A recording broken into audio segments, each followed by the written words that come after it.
사도행전 19장 11장 19절에서 26절 11장 같이 한번 읽겠습니다. 그때에 시작. 그때에 스데반의 일로 일어난 환난으로 말미암아 흩어진 자들이 베니게와 구브로와 안디옥까지 이르러 유대인에게만 말씀을 전하는데 그 중에 구브로와 구레네 몇 사람이 안디옥에 이르러 헬라인에게도 말하여 주 예수를 전파하니 주의 손이 그들과 함께 하심에 수많은 사람들이 믿고 주께 돌아오더라. 예루살렘 교회가 이 사람들의 소문을 듣고 바나바를 안디옥까지 보내니 그가 이르러 하나님의 은혜를 보고 기뻐하여 모든 사람에게 굳건한 마음으로 주와 함께 머물러 있으라 권하니 바나바는 착한 사람이요 성령과 믿음이 충만한 사람이라. 이에 큰 무리가 주께 더하여 지더라. 바나바가 사울을 찾아 다소에 가서 만나매 안디옥에서 데리고 와서 둘이 교회에 1년간 모여 있어 큰 무리를 가르쳤고 제자들이 안디옥에서 비로소 그리스도인이라 일컬음을 받게 되었더라. 아멘. 하이델베르크 유문답 32문입니다. 제가 문제를 읽으면 여러분들이 답을 해주십시오. 답을 읽으시면 됩니다. 자, 그런데 당신은 왜 그리스도인이라 불립니까? 왜냐하면 내가 믿음으로 그리스도의 주체가 되어 그의 기름 부음에 참여하기 때문입니다. 나는 선지자로서 그의 이름의 증인이 되며 제사장으로서 나 자신의 감사의 산제물로 그에게 드리고 또한 마음으로서 이 세상에 사는 동안은 자유롭고 선한 양심으로 죄와 마귀에 대항하여 싸우고 이후로는 영원히 그와 함께 모든 피조물을 다스릴 것입니다. 네. 자, 오늘 말씀의 제목은 그리스도인이라는 말씀을 제목을 가지고 말씀을 전하고자 합니다. 우리가 예수는 그리스도다라고 해서 예수는 예수님의 이름이고 그리스도는 예수님의 직분이다 말씀을 드렸습니다. 그 직분은 세 가지 직분을 가지고 있는데 하나는 선지자요, 또 하나는 제사장이요, 또 하나는 왕이시다라는 거예요. 예수님은 기름 부음 받은 자로서 왕으로서 또 선지자로서 제사장으로서의 역할과 사명과 직분을 감당하셨다는 거죠. 선지자로서는 하나님의 뜻을 가르치셨는데 그 하나님의 뜻은 오랜 구원의 경륜 속에 감추어졌던 뜻이에요. 그런데 예수님을 통해서 명확하게 죄를 회개하라. 그리고 하나님 나라가 가까이 왔다. 그래서 예수님을 구원주여 하나님의 아들로 믿어 이 하나님 나라의 구원에 들어와라. 라는 것이 바로 예수님이 선지자로서 가르치시는 일이었다는 거죠. 근데 이 일을 위해서는 예수님께서 먼저 자신을 단번에 제물로 드려서 그 죄인들의 모든 죄를 대속하여 자신을 드리지 않으시면 안 되었다는 것이죠. 그래서 예수님께서는 자신을 단번에 희생의 제물로 드려서 대제사장으로서 희생의 제물로 드려 죄인들의 죄 가운데 죽어가는 모든 죄인들의 죄값을 치르시고 그리고 우리와 하나님과의 관계를 화목하게 하셨다라는 거예요. 그럼 왕으로서는요? 왕으로서는 우리를 사단의 손아귀에서 죄의 종의 자리에 있던 우리를 사단을 물리치고 우리를 건져내시고 구원하셨죠. 그리고 하나님 나라 백성으로서 살아갈 수 있도록 우리를 지키시고 그리고 보호하시고 우리를 다스리신다라는 거예요. 이것이 바로 예수님이 그리스도로서 하시는 일이다라는 거죠. 그리고 종말에는 예수님의 부활과 함께 새로운 시대가 시작됐죠. 부활하시고 승천하신 이후에 성령을 파송하셔서 온 세계 열방에 이제 복음이 외쳐지는 곳에 성령이 임하시고 그 성령이 임한 곳에 사람들의 영혼이 변화들이 일어나기 시작했어요. 그러면서 본격적인 종말이 시작되었다는 거죠. 종말이 완성될 때 예수님이 오셔서 그때는 최종적인 구원을 이제 확정하시는데 그때에 죄를 회개하고 예수님을 구원주요 하나님의 아들로 영접한 자들에게는 영원한 구원을 주신다. 일명 종말의 구원자로서 그리스도의 사명을 감당하셨다라는 거죠. 그래서 선지자로서는 하나님 말씀과 구원의 경륜과 하나님의 뜻을 전하시고, 제사장으로서는 그 구원을 위해서 자신을 희생의 제물로 드리시고, 그리고 왕으로서는 구원을 위해서 사단을 물리치고 우리를 지키시고 보호하셨다는 거예요.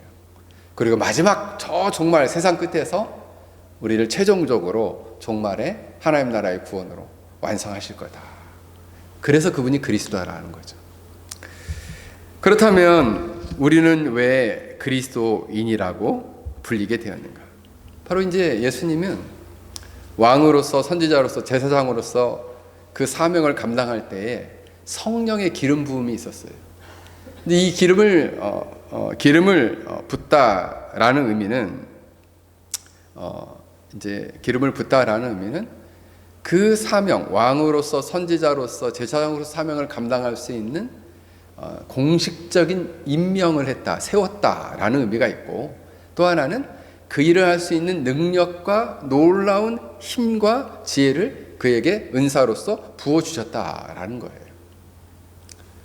그래서 우리도 이제는 그리스도께서 이렇게 그리스도로 불리신 것처럼 놀랍게도 우리를 그리스도인이라고 부른다는 거죠. 그런데 결국 뭐냐 하면 그 그리스도의 기름 부음에 한 사람 한 사람을 죄인을 그리스도인으로 되게 하기 위해서 주님께서는 기름 부음을 받으셔서 이런 그리스도의 사명을 감당하셨다는 겁니다. 오늘 본문 사도행전 11장에 보면은 안디옥 교회가 나옵니다. 원래 안디옥 교회는 이스라엘 저 북쪽에 지금의 소아시아 지역이 있고 지금의 시리아 지역인데, 그 지역에 이방 교회였습니다. 예루살렘 교회 안에 스데반 집사님이 복음을 전하다가 순교하시면서 강력한 핍박이 임하니까 그 사람들이 흩어졌죠. 흩어진 가운데 이제 북쪽으로 간 사람들이 안디옥 교회를 세우게 된 거예요. 근데 주의 손이 더하였다 성경에 보니까 하나님께 함께 하니까 많은 사람들이 예수 믿는 사람이 생긴 거죠. 근데 그들을 돌볼 사람이 없는 거예요. 그러니까 예루살렘께서는 급히 바나바를 파송하고, 바나바가 이제 성령에 충만한 사람이었고, 그리고 믿음이 충만한 사람이었고, 착한 사람이었다. 그랬더니 또 더 큰 무리가 더해졌어요. 근데 바나바는 사울을 찾으러 다소에 가서 그 사울을 데려옵니다. 그래서 둘이서 교회에서 1년 동안, 이 안디옥 교회에서 1년 동안 큰 무리를 둘이서 가르쳤어요. 둘이서. 그때 이 말씀을 1년 동안 가르치자. 그때 비로소 그들을 그리스도인이라 불렀다. 최소 1년은 해야 돼요. 1년. 우리 교회는 성장반까지 하면은 한 7개월, 8개월인데 이 그리스도인이라고 불리려면 여기는 1년을 했어야 했다. 1년을 해야 된다. 우리 교회는 1년 갖고는 택도 없습니다. 더 해야 돼요. 예. 1년은 안 됩니다. 근데 여기는 1년 만에 그리스도인으로 불렸다. 여러분, 그 그리스도인으로 불렸다라고 할 때에는 사실 당시에는 좋은 말이 아니었어요. 그리스도인으로 불렸다라는 말은 오늘날로 치면은 너 예수쟁이지? 이거랑 똑같아요. 너 예수쟁이지? 이 말은 뭐냐면 조금 비꼬는 말이고 조롱하는 말이거든요. 당시 너 그리스도인이지? 헤롯 아그리파가 바울이 복음을 전하자 네가 나를 적은 말로 그리스도인으로 만들려고 하냐? 막 이러면서 따지거든요. 결국 그 아그리파는 영접 안 하죠. 그러니까 예수쟁이 하면은 별로 요즘 안 좋은 말로, 옛날에도 그랬어요. 예수쟁이, 저 사람 예수쟁이라고 막 이랬단 말이에요. 쟁이라는 말이 좋은 말이니까 안 좋은 말이 있는데, 멋쟁이 좋은 말이죠. 아니면은 고집쟁이, 심술쟁이 이건 별로 안 좋은 말이에요. 고집쟁이, 심술쟁이 안 좋은 말이죠. 겁쟁이 안 좋은 말이에요. 근데 예수쟁이 중간 정도, 예수쟁이는 중간 정도예요. 중간. 좋은 말 같기도 하고 안 좋은 말 같기도 하고. 그러니까 한편으로는 조롱하고 저 사람 예수쟁이야. 근데 그게 제가 이제 내용들을 좀 찾아보니까 예수쟁이란 말은 신앙심, 예수님을 믿는 신앙심이 돈독한 사람을 뜻하는데, 믿지 않는 사람들은 그거를 비꼬아서 예수쟁이라 부른다는 거죠. 그때 당시에 일명 안디옥 교회 교인들을 예수쟁이, 그리스도인이라고 불렀다는 거죠. 처음에는 이것이 조롱하는 말 같고 그리스도의 이름으로 욕을 받는 것 같았지만 나중에는 그들에게 영광스러워졌다는 거죠. 그래서 여러분들, 저 사람은 여러분들이 예수쟁이로 불리면은 진짜 내가 예수쟁이인가? 이건 영광스러운 일입니다. 영광스러운 일입니다.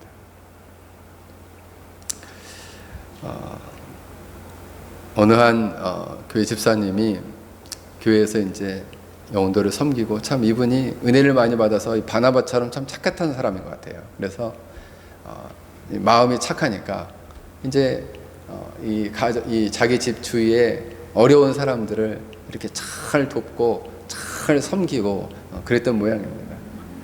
제가 사실 가장 존경하는 분이 우리 그 장희 목사님이신데, 우리 장희 목사님은 평생 그렇게 사셨거든요.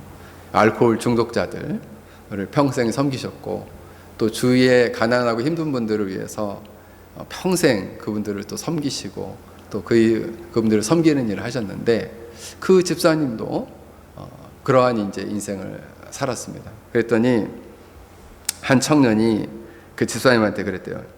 집사님은 왜 그렇게 어려운 사람들을 돕는 것을 그렇게 신이 나서 그렇게 돕고 다닙니까? 왜 그렇게 실속 없이 다니냐, 이런 거죠. 근데 왜 그렇게 사람들을 돕고 다닙니까?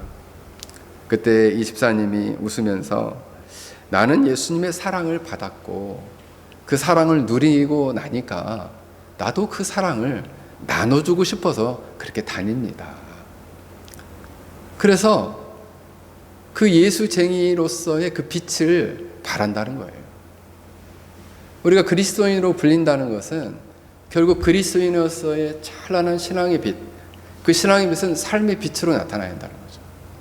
단순히 저분은 그냥 교회만 열심히 다닌다, 그러면 삶은 엉망이지. 집에 가면 청소 하나도 안 해놓고 애들 밥도 안 챙긴대. 그러면 예수님 욕먹이는 거예요. 예.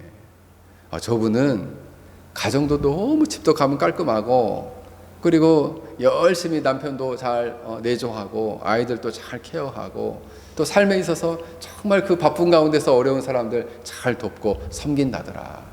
이래야지 그리스도인으로서의 빛이 이렇게 잘 드러나게 된다.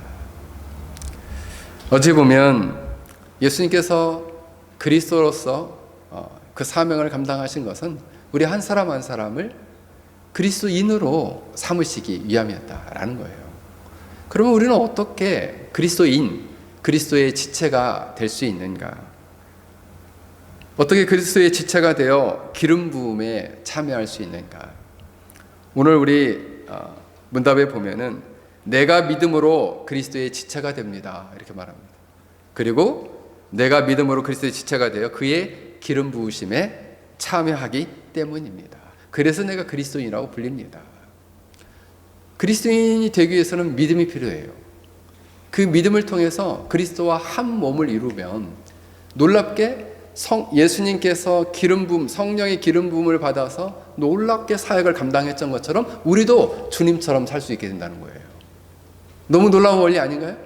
우리가 주님과 연합하고 믿음으로 연합하고, 그래서 주님께 부어졌던 성령의 기름 부음이 우리한테 기름 부어지면 우리도 주님처럼 그렇게 살 수 있다는 거예요. 구약에 보면은 기름 부은 장면이 시편 133편에 보면은 아론의 장면이 나와요. 그래서 그 134편 2절을 보면은 보배로운 기름이 아론의 머리를 흘러 수염으로 흘러서 옷깃까지 이렇게 흘러드는 장면이 나오거든요.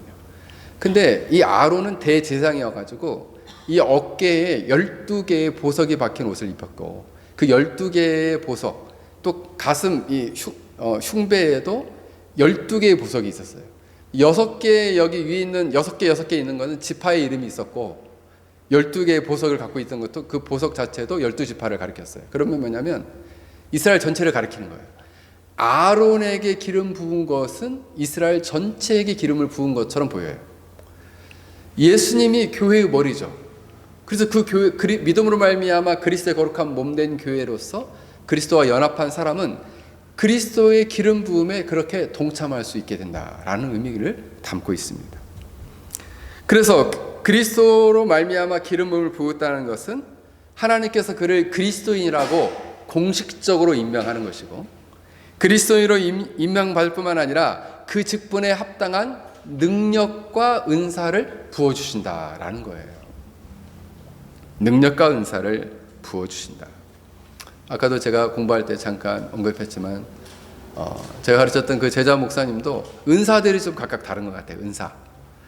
근데 얼굴은 좀 산적처럼 생겼는데 제가 좀 산적같이 생긴 사람 좋아하거든요. 예. 저 어릴 적에 저를 가르쳤던 전사님도 산적같이 생겼었거든요. 물론 저를 되게 혼내시긴 했는데, 근데 그런 분들이 사역을 잘해요. 근데 우리 이번 주일날 온 우리 목사님도 얼굴은 꼭 산적처럼 생겼잖아요. 얼굴 통통해가지고. 근데 은사가 있어요. 어떤 은사가 있느냐? 제자 목사님 중에 설교를 제일 잘해요. 설교에 탁월한 은사가 있어요. 그래서 하나님이 쓰시는 거죠. 쓰시는 거예요. 하나님이 직분자로 세우니까 기름을 부어서 하나님 나라를 위해서 이렇게 귀하게 쓰시는 거죠. 그리스도인들도 믿음으로 말미암아 그리스도와 한 지체가 되면 이처럼 놀랍도록 쓰신다는 거예요. 그러면 어떻게 쓰시느냐? 그리스도인들도 예수님과 똑같이 선지자 직분을 첫째로 감당할 수 있다는 거죠. 누가? 그리스도인들이. 그러면 오늘 하이델베르그 요리문답에서는 그리스도인들은 어떻게 선지자 직분을 감당하느냐? 나는 선지자로서 그의 이름에 증인이 되며, 우리도 오늘날 선지자가 될 수 있다는 거죠. 어떤 측면에서? 증인의 삶을 살 때. 증인. 여러분, 예수님은 하나님 나라의 놀라운 구원의 경륜을 감추고 계신 것을 우리한테 나타내 줬어요. 근데 우리는 하나님께 감추어진 것을 우리가 예수님처럼 나타낼 수 있는 능력은 없어요. 왜? 이미 예수님이 다 보여줬어요. 복음서를 통해서 우리가 이제 복음서 말씀을 열심히 연구하면 다 드러날 거예요.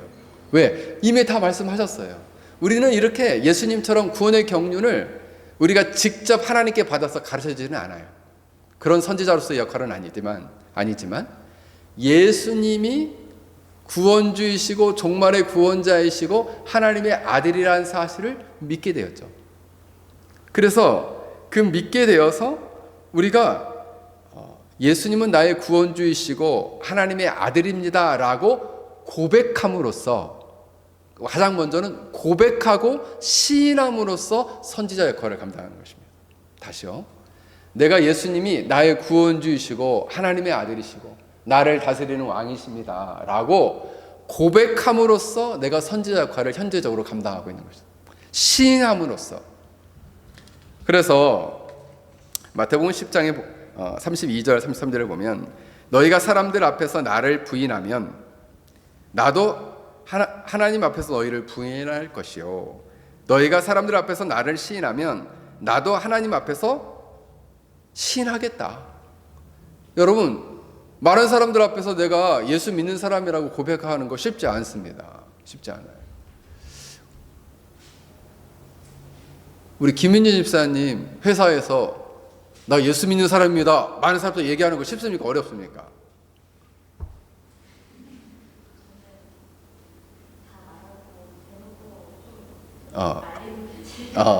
그렇습니다. 그 왜 그렇게 가능하냐? 믿음이 있기 때문에 가능한 거예요. 믿음이. 내가 이렇게 얘기를 했다가 회사에서 불이익이라도 당하면 어떡할까? 이런 연약한 마음이 있으면 고백 못하는 거예요. 나 예수 믿는 사람이다, 말 못해요.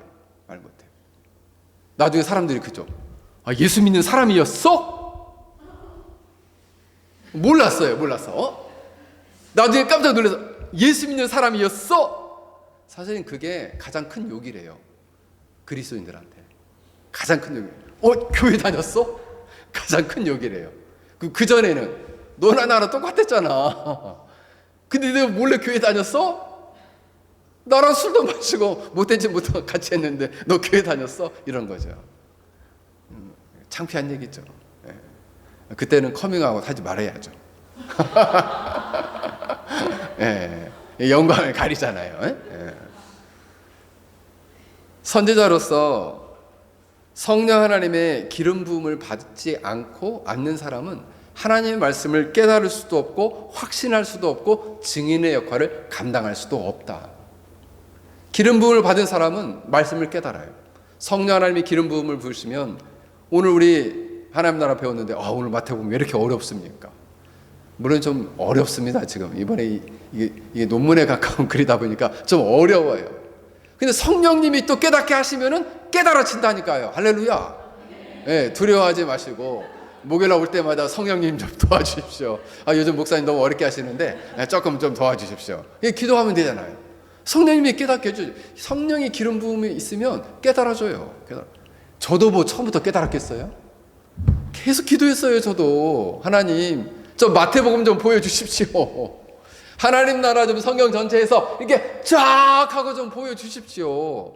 저 오래 기도했어요. 오래 기도했어요.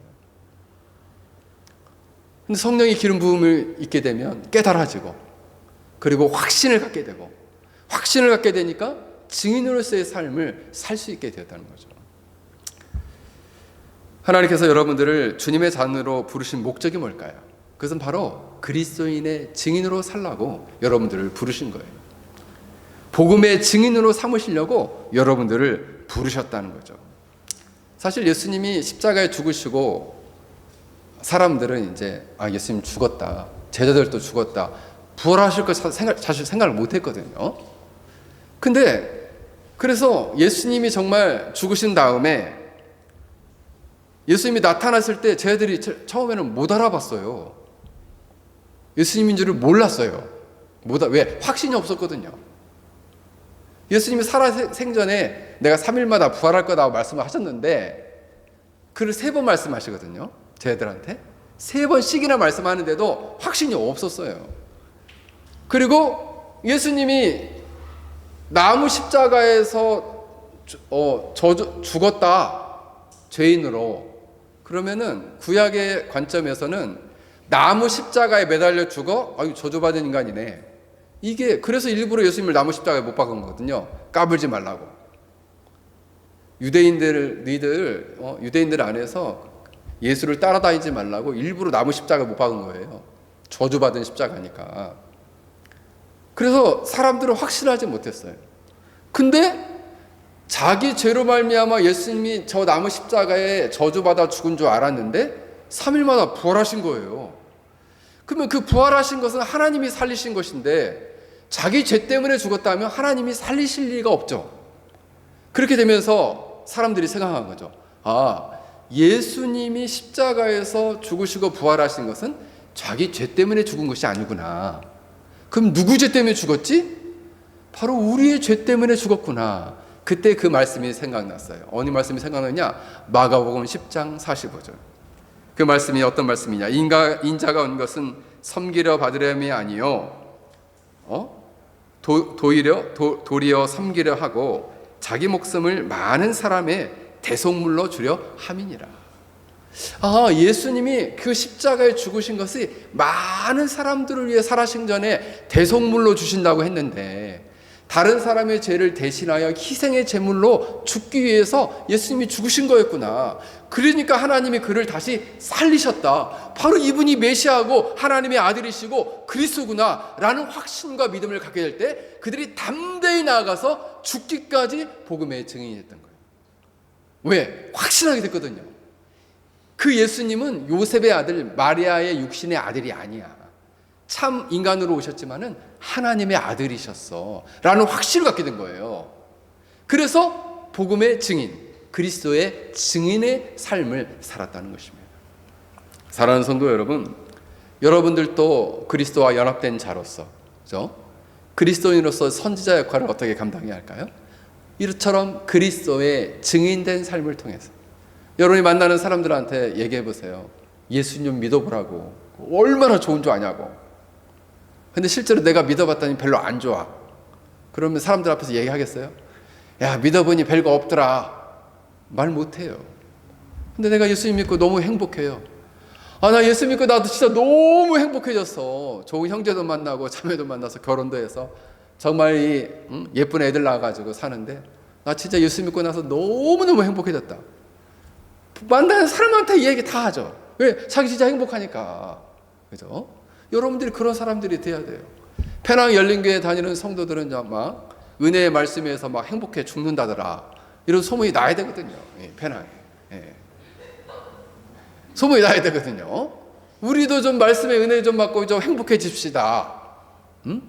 아니 그냥 이렇게 주님 없이 살아가는 인생 너무 공고한데 주님 좀 믿어봅시다. 나 목자 없는 양처럼 위로하고 방황하고 있는데 나도 좀 제대로 예수님 믿고 좀 행복해 봅시다. 이런 간증을 할 수 있어야 돼요. 그게 간증이에요. 간증. 간증하는 것이 선지자로서의 삶을 사는 거예요.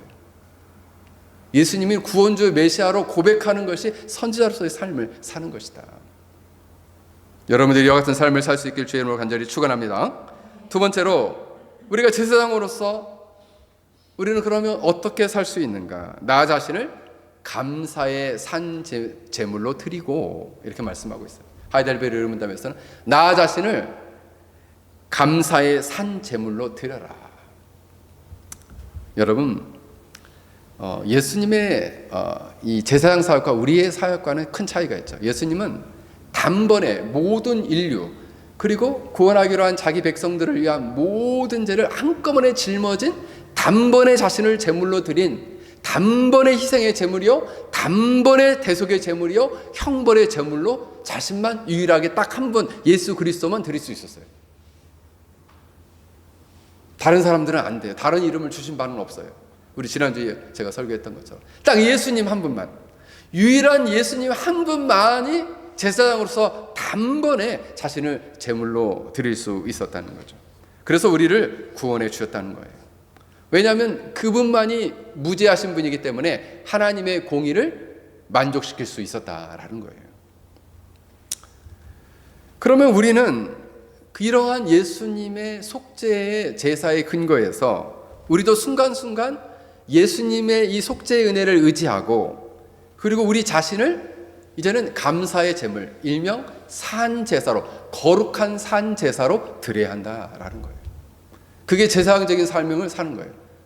그러면 로마서 12장 1절 말씀처럼 그러므로 형제들아 내가 하나님의 모든 자비하심으로 너희를 권하노니 너희 몸을 하나님이 기뻐하시는 거룩한 산 제물로 드리라. 이것이 너희가 드리는 영적 예물이라.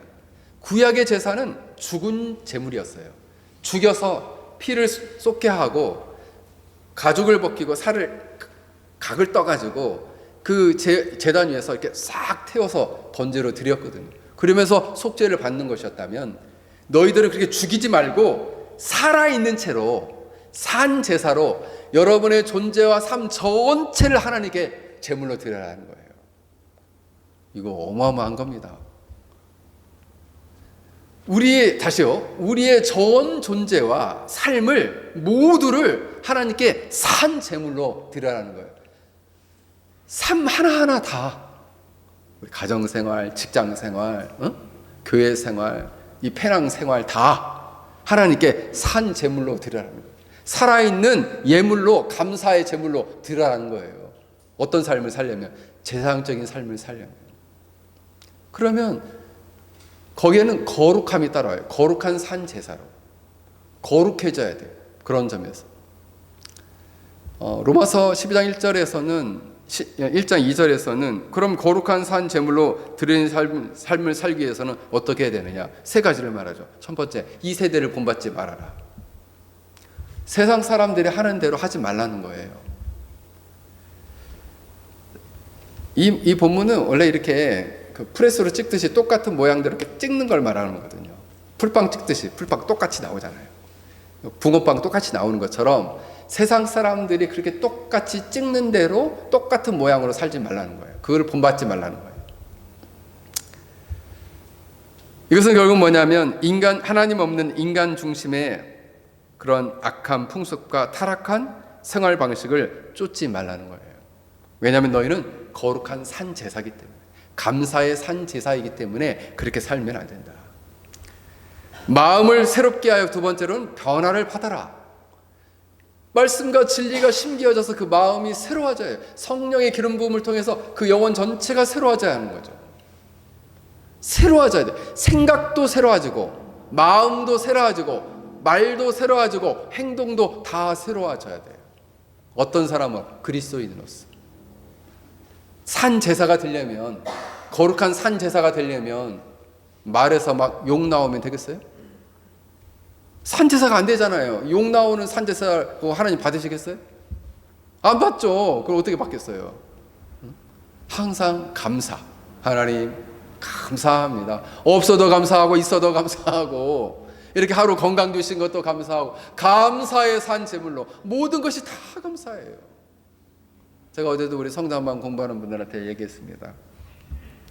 우리 오늘 현 집사님 오셨는데 얘기했어요. 여러분들 우리가 페낭에는 페낭 교민이 한 1000명에서 1500명 된다는데 그중 예수 믿는 사람이 몇 명이며 그 예수 믿는 사람 얼마 되지도 않는데 그죠? 그 중에서 4개 교회로 흩어져서 그 중에 우리 페낭 열린교회로 모여서 또 이 수요일날 아침이면은 8시 40분에 이 성장반 공부를 하려는 그런 의지와 마음을 줘서 이렇게 모인 것이 얼마나 감사하냐. 그렇잖아요. 교회가 있어도 교회 오는 것도 어렵고 교회를 다니지만 공부하고자 하는 마음을 먹는 것도 어렵고 그중에 긴 성장반 과정에 들어와서 이것을 계속 하겠다는 마음을 먹는 것도 어려운데 우리가 지금 성장반 과정 8분이거든요. 어제 6분 참석했는데 그 얼마나 감사하냐. 그렇죠? 그렇습니다. 우리가 제사장적인 삶을 살기 위해서는 이처럼 감사의 산 제물로 우리의 인생을 드리고 마지막으로는 하나님이 선하시고 기뻐하시고 온전하신 뜻을 분별하며 살라. 그냥 감사하며 살 때 그냥 감사만 합니다가 아니라 하나님의 뜻을 기뻐하시고 온전하신 뜻을 선하시고 기뻐하시고 온전한 뜻이 무엇인가를 날마다 분별하면서 어떻게 나의 인생을 산 제사로 드리며 산 예물로 드리며 영적 예배로 드리며 살 것인가를 고민하는 거예요. 그게 제사장적인 삶이다라는 거죠. 마지막으로 왕의 직분. 우리가 그리스도인으로서 왕의 직분을 감당한다는 것은 무엇입니까? 오늘 하이델베르 여름답에서는 또한 왕으로서 이 세상에 사는 동안은 자유롭고 선한 양심으로 죄와 마귀에 대항하여 싸우고 이후로는 영원히 그와 함께 모든 피조물을 다스릴 것입니다. 예수님께서는 말씀과 성령으로 하나님의 백성들을 다스리시죠. 근데 우리는 예수님처럼 말씀과 성령으로 다스리는 건 아니에요. 예수님은 왕으로서 마귀의 죄와 마귀의 권세를 꺾으시고 승리하셨죠. 그래서 우리도 그리스도인이면 왕이신 그리스도를 따라서 이미 이긴 사단과 죄의 세력과 싸워서 능히 승리할 수 있다라는 거예요. 예수님의 주권과 왕권은 근원적이고 본원적이라면 그리스도인의 왕권은 파생적이에요. 그래서 오늘 본문에 얘기하는 것처럼 자유롭고 선한 양심으로 죄와 마귀와 대항해서 왕으로서 싸운다. 죄와 마귀와 대항해서 싸우는 것이 왕적인 사명이에요. 우리가 죄와 마귀와 싸우는 것. 제가 이제 이 본문을 갖다가 연구를 하는 가운데 제가 오늘 아침 시간에 말씀드렸던 요한계시록 12장 11절 말씀을 다시 보게 된 거예요.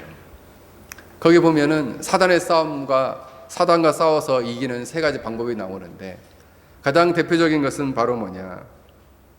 어린 양의 피 때문에 승리할 수 있다는 거죠. 어린 양의 피.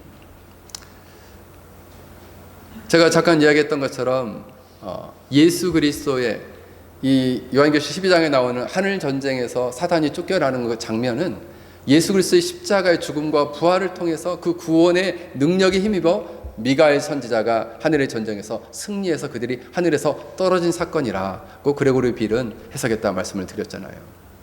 그런데 이 땅에서 신자들도 놀랍게 그 그리스도의 능력을 힘입어서 사단과 싸워 승리하는데 그것이 바로 뭐냐면 어린 양의 피다.